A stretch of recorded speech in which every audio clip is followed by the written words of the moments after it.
انشاءاللہ 4000 کی نسبت سے 4 حدیثیں آپ کے سامنے رکھوں گی. تحقیق، تحقیق، نعرہ حیدری، صحابی نبی، 4000 کی نسبت سے 4 حدیثیں. جو جاگے گا وہ اس حدیث کو سن کر خوشی کا اظہار نہیں کرے گا. کریم آقا علیہ الصلوۃ والسلام فرماتے ہیں نمبر 1 من رآنی فی المنام فقد رآنی. کریم آقا فرماتے ہیں جس نے خواب میں مجھے دیکھا اس نے مجھے ہی دیکھا ہے. نمبر 2 فرمایا من رآنی فی المنام فقد رآ الحق. فرمایا جس نے خواب میں مجھے دیکھا اس نے حق اور سچ ہی دیکھا ہے. من رآنی فی المنام فقد رآنی فإن الشیطان لا يتبصر بہ. کریم آقا فرماتے ہیں جس نے خواب میں مجھے دیکھا اس نے مجھے ہی دیکھا ہے کیونکہ شیطان خواب کے اندر بھی میری صورت کو اختیار نہیں کرنے دیتا. اب آشکو جی عقیدے کی ترجمانی حضور کی حدیث کر رہی ہے. نمبر 4 کریم آقا فرماتے ہیں من رآنی فی المنام فسیرانی فی الیقظہ. کریم آقا فرماتے ہیں جس نے خواب میں مجھے دیکھا ان قریب وہ بیداری کی عالم میں بھی میرا دیدار کرے گا. فرض کرتے کہ آقا تیری جب یہ دید ہوگی جب میری عید ہوگی میرے خواب میں تمہارا حدیثوں کو سامنے رکھ کر حضور کے فرمودات کو سامنے رکھ کر اور اس عقیدے کو سامنے رکھ کر کہ ہم یہاں سے پڑھے وہ مدینے سنے ان کی اعلیٰ صلوات میں لاکھوں سلام جو اس عقیدے کو سامنے رکھ کر حضور کی بارگاہ میں استغاثہ پیش کرتا ہے تو حضور علیہ السلام اس پر کرم فرمایا کرتے ہیں. ایک بات میں آپ کے سامنے ایک حکایت آپ کے سامنے رکھوں گا. قصیدہ بردہ شریف تو سارے پڑھتے بھی ہیں سنتے بھی ہیں.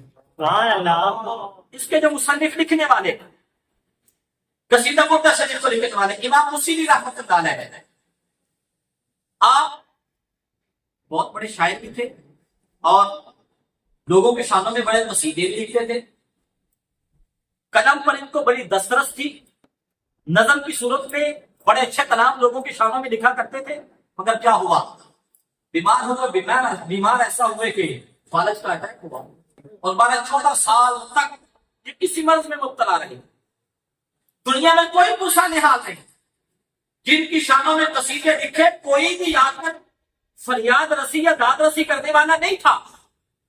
مگر امام موسیلی رحمۃ اللہ علیہ کا عقیدہ تھا کہ مشکل جو سر پہ آ پڑی آقا تیرے نام سے چلی. مشکل جو سر پہ آ پڑی آقا تیرے نام سے چلی. مشکل کشا ہے تیرا نام تم پر درود. نعرہ رسالت، نعرہ رسالت، نعرہ خلافت، نعرہ حیدری. زوردار نعرے کا جواب دو گیا. نعرہ تکبیر، ثبوت و نعرہ تکبیر، نعرہ رسالت، نعرہ تحقیق. امام موسیلی رحمۃ اللہ علیہ 14 سال فالج کے مرض میں مبتلا ہے. لوگوں کی شانوں میں قصیدے دیکھے مگر کسی نے داد رسی فریاد رسی نہیں کی. اس عقیدے کو ان حدیثوں کو سامنے رکھا. حضور علیہ السلام کی بارگاہ میں قصیدہ لکھا مولا یصلی وسلم دائما ابدا علی حبیبک خیر الخلق کلہم هو الحبیب الذی ترجى شفاعته لكل حول من الاحوال مقتحم. حضور کے وسیلے سے دعا کرتے ہیں یا رب بالمصطفى بلغ مقاصدنا واغفر لنا ما مضى یا واسع الکرم.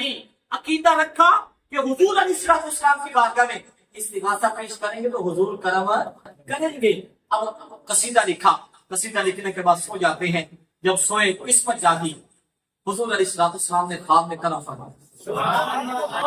ہم دیکھ یہ رہے ہیں کہ حضور علیہ السلام جب کسی کے خواب میں جاتے ہیں تو پلاننگ سے قصد اور ارادے سے جاتے ہیں کہ آج میں نے کس پر کرم کرنا ہے اور خواب میں کچھ عطا فرماتے تو وہ حقیقت میں عطا فرماتے ہیں. کیوں؟ کیونکہ تو زندہ ہے بندہ تو زندہ ہے بندہ میرے چشم عالم سے چھپ جانے والے. امام موسیلی نے قصیدہ لکھا. سوتے ہیں قسمت جاگتی ہے. کریم آقا علیہ السلام نے کرم کیا خواب میں تشریف لاتے ہیں. امام بصیری کہتے ہیں حضور تشریف لائے, کرم کیا, میرے حجرے میں آپ کی تشریف آوری ہوئی. حضور علیہ السلام نے اپنا دست رحمت, اپنا دست برکت, اپنا دست شفا, یتیمہ والا ہاتھ میرے جسم پر ملا.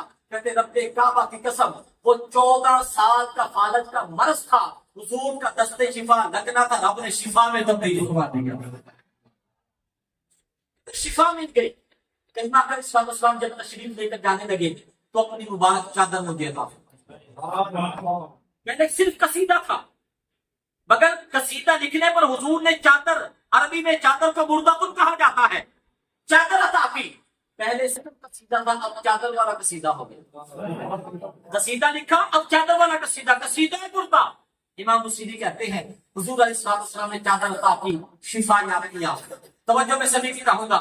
امام بصیری کہتے ہیں میں سب صبح بیدار ہوا تو اللہ کی قسم میں شفا یاب بھی ہو چکا تھا, اور حضور کی عطا کرتا چادر میرے سرہانے بھی موجود تھی. حضور جب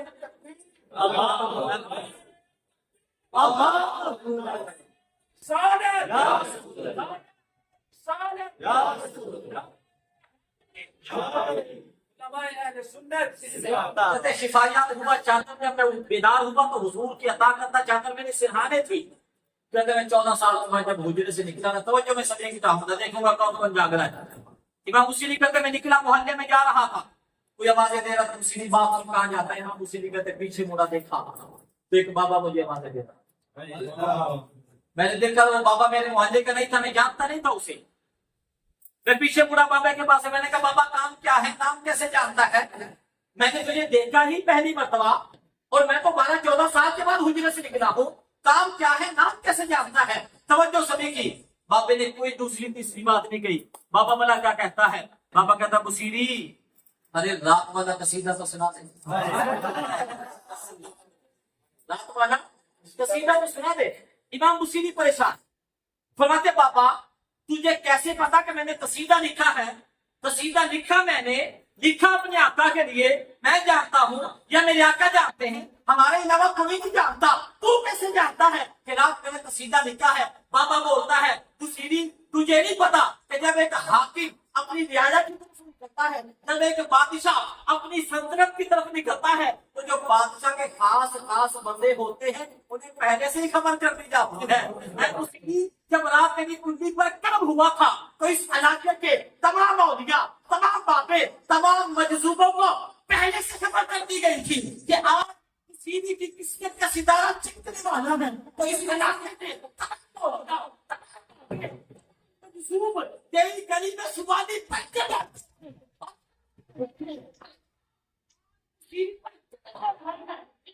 ہماری قسمت میں ستارہ بھی جگہ